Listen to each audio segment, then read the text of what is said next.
Grant Robertson. Thank you very much, Mr Chair. It's a pleasure to take a call in this, I guess what we'd call grab bag of portfolios that fall under this final item. I'd actually encourage members who want to take a look at the estimates document, if you do want to get a flavour of the Finance and Expenditure Committee's consideration of these matters, take a look at page 295, which is the annual review of solid energy, and in fact the transcript of the exchange between the Solid Energy Board and Clayton Cosgrove MP. It's well worth a read if anyone wants to have a look at it, and certainly indicates on this side of the House a topic that, should we have had a little more time, we could have got into, which is the way in which the government managed to run an SOE like solid energy into the ground.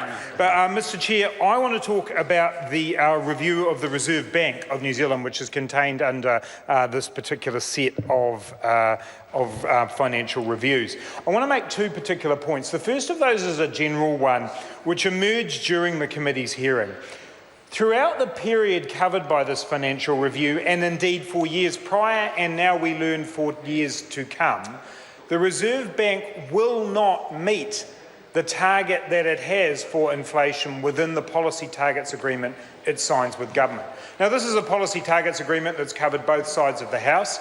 It's been slightly tweaked by both governments at different times. But the reality is that the Reserve Bank is actually going to fail to keep inflation within the 1 to 3% band that governments of both hues have decided is what is good for New Zealand. Now, when the Reserve Bank came to the committee, they were clear with members that they saw that objective as something that happened over the medium term. We had a discussion about what the medium term might mean, but the reality is they will not meet that agreement. And I think, Mr Chair, the time has come to review the policy targets agreement to ensure that while we do what all New Zealanders would want us to do, which is keep inflation under control, we look at the overall mandate of the Reserve Bank. And it's high time, in my view, Mr Chair, that we have monetary policy in New Zealand that not only looks at the control of inflation, that not only looks at price stability, but looks at employment outcomes, that looks at whether or not in our country we are generating the kinds of jobs that New Zealanders would want to see, that looks at how exporters are performing. Because the reality, Mr Speaker, is that while there might be some around New Zealand who want to have a party to celebrate parity with the Australian dollar, and if you can afford yourself a trip over to the Gold Coast, it might make you feel good when your spending power is a bit better. The reality is that our exporters, who will drive growth in the economy, are the ones who are suffering as the dollar remains, as the Reserve Bank Governor told us at this review, remains at an unsustainable and unjustifiably high level. We clearly in this country need to look at our, that's what he said. He says it every time, Dr Coleman too, when he gives his monetary policy statement. He'll say it again tomorrow.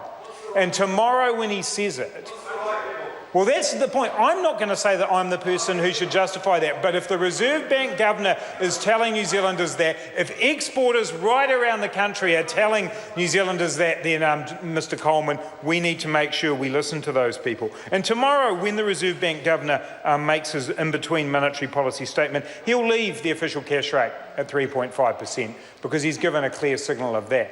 But the reason, Mr Chair, that he'll leave the rate at 3.5% is because of the fear of what will happen if he were to cut those rates in the Auckland housing market. That is clearly what is on the mind of the Reserve Bank Governor, because right around the world, central banks have been lowering their official cash rates, lowering interest rates. And here in New Zealand, we now have the highest interest rates from a central bank in most Western countries. And the reason he cannot lower that rate is because of the failure of this government to deal with the Auckland housing crisis. And Grant Spencer, the Deputy Governor of the Reserve Bank, made a speech the other day that was quite extraordinary in the history of this government. Quite extraordinary, because having come to the Select Committee on various occasions to tell us that it wasn't his job to talk about the demand side of managing the demand side of the Auckland housing market, the Deputy Governor comes out and says not enough is being done. Not enough is being done by this government to manage that. That is the clear message from this, the Reserve Bank Governor, and the clear message to this government that it has failed, Mr Chair, Mr Chair, Luke Parako. Mr Chair.